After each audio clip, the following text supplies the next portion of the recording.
আজ আমরা হারালাম একজন যোদ্ধাকে, একজন কিংকে। জে.বি. চিতা আর আমাদের মাঝে নেই। জে.বি. চিতা নামটা শুধু ফ্রি ফায়ার স্পোর্টসের মাঝে নয়, হাজারো গেমারের হৃদয়ে বাস্ত রাজার মতো। সিয়াম ছিল সেই মানুষ যে শুধু নিজের খেলার গতি দিয়ে নয়, মন দিয়ে, বন্ধুত্ব দিয়ে সবার মন জয় করে নিয়েছিল।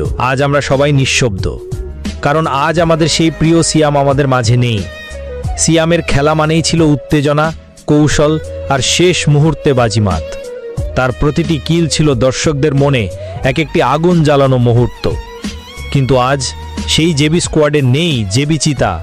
আজ আমরা কাঁদি, তবে গর্ব নিয়ে বলি, সিয়াম, তুমি ছিলে এবং থাকবে আমাদের গেমিং স্পোর্টস কমিউনিটির চিরকালীন হিরো। তোমার মতো কিং ফাইটাররা হারায় না, তারা স্মৃতিতে অমর হয়ে যায়। ভাই, তুমি হয়তো আমাদের ছেড়ে চলে গেছো, কিন্তু তোমার প্রতি ভালোবাসা, শ্রদ্ধা চিরদিন থাকবে স্পোর্টস কমিউনিটির হৃদয়ে।